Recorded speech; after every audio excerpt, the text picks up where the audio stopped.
Hey, so this is my 1 week update for my surgery.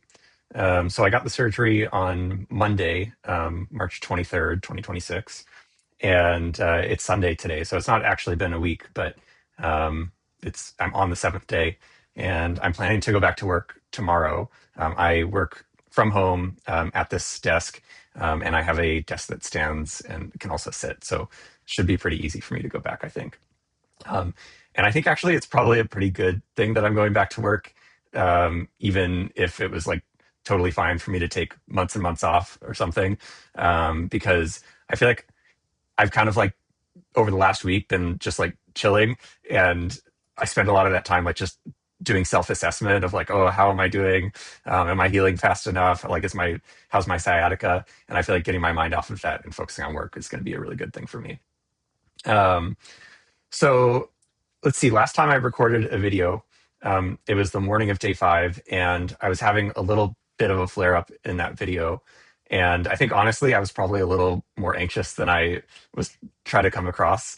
Um, my leg got a lot better later that day, and it continued to be good the next morning, day 6. And I did a lot of walking on day 6. I walked around the neighborhood a handful of times.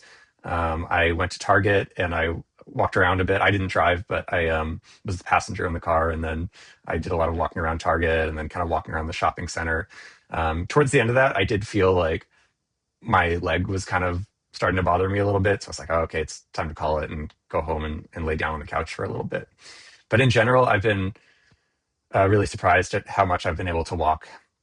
Um, this morning, day 7, I woke up with like a little bit of a sense of pressure in my foot, and maybe a little bit in my calf, but not really pain. Yeah, I do feel like activity does seem to flare things up a little bit, and I could guess as to why. Maybe it's inflammation or something.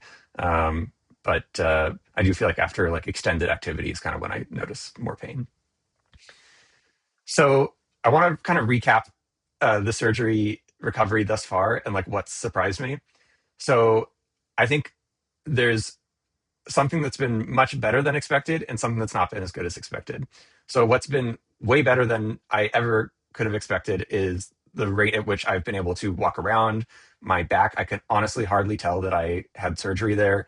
Only after like prolonged walking does it maybe feel like a little weak, like not even really painful, but just kind of like a little weak.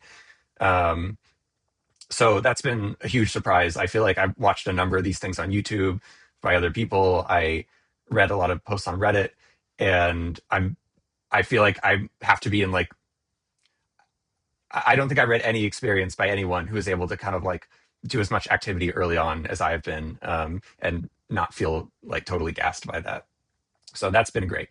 Um, I think the thing that's been less good than I expected is I kind of was hoping that I'd wake up and I'd be one of these people that's like all my sciatica is completely gone. My left leg feels just like my right leg now, and that's not really been the case for me. It's not worse. It's not worse than before, um, but it's maybe a little better or it's similar to what it was before. Um, it's super early. I'm not even a weekend, so I know I need to give it more time to assess. But I'm just documenting how I feel right now. Um, I, uh, I feel like some hours are good. Some hours are I feel it more. As I'm standing here right now, I feel like a little bit of a pressure in my foot and a tiny bit of pressure in my calf. Um, Not bothering me that much, but I can tell my left leg is different than my right leg for sure.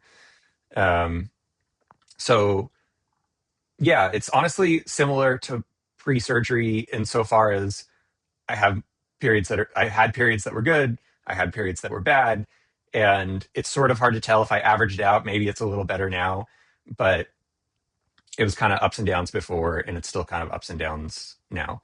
Um, Maybe it's a little better than before. So honestly, like the way that I would kind of summarize how I'm feeling is I can hardly tell that I got surgery right now. I Yeah, like both from a back pain perspective, not really there. That's awesome, but also from a sciatica perspective, it's not all that different at this stage. That said, I was told by the physician assistant, by people online, by AI, that it's like super common to not experience immediate relief and also potentially an increase in pain for the first week or even two. Um, so there are like a lot of mind games going on, to be honest with you, in my head, but I'm not really seriously too worried at this point.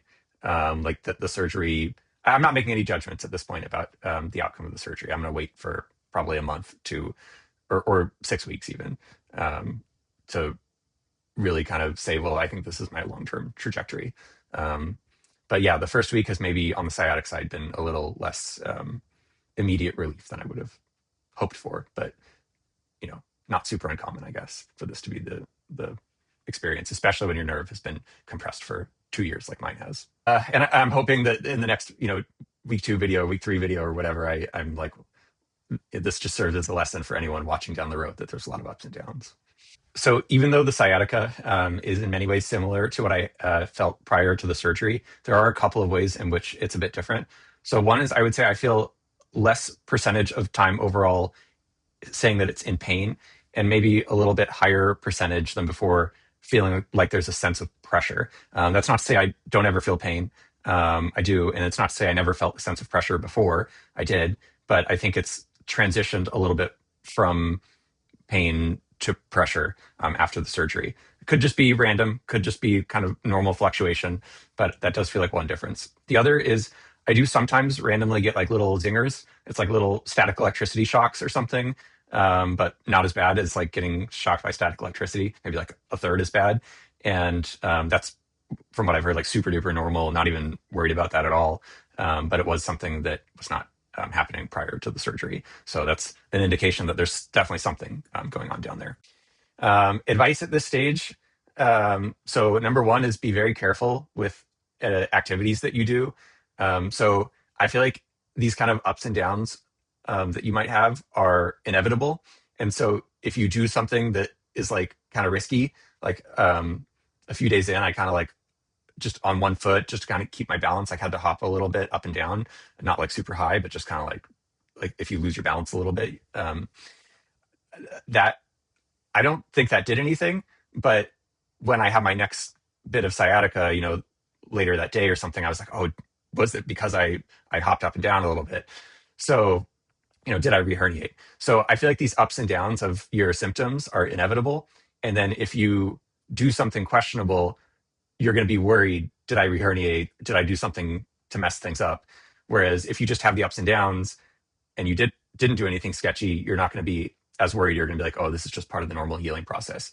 So just from a mental sanity standpoint, really try and avoid doing anything that could be sketchy or something, or that you would worry about if you had flare-ups down the road. Number two is Crocs have been immensely useful. They're very easy to slip on and off and go out on walks. A third tip is icing has been, I found, quite helpful. The doctor said you can do it if you want. I don't prescribe that necessarily, but I found it to be quite helpful to ice a few times a day, especially if I'm having a flare up. It could be in my head, I don't know, but it seems to help. Last one, this is kind of a small thing, but when you're brushing your teeth, you need to like rinse, and you naturally would like kind of lean over the sink, but you're not supposed to lean. So the easiest way is to have a cup. I have a solo cup in my bathroom. I rinse and then I spit it in the cup and then I dump the cup out. Um, and that's kind of a random thing, but I found that to be a pretty helpful tip. Okay, last thing I'll share here is some uh, details on the surgery. So I'm going to post a quick image here of the surgery notes, and you can pause and look if you want. And the last thing, I'm going to share images of the incision. So if you don't want to see this, just stop the video here. But here we go. This is what the incision looked like on day one when I got out of surgery. And then this is what it looks like today. And here's a little bit of a kind of zoomed in image from today. Okay, so like I said, I'm going back to work. I want to keep updating these. It's kind of fun. And I also feel like hopefully it'll be helpful for people thinking about doing the surgery down the road. I'll try and update 1 week. Sorry, it is 1 week now. I'll try and update at the 2 week mark, 4 week mark, maybe three, 6, something like that. That's kind of my plan. If there's any big updates, I will probably share a random update. But yeah, all right. Well, that's it for now.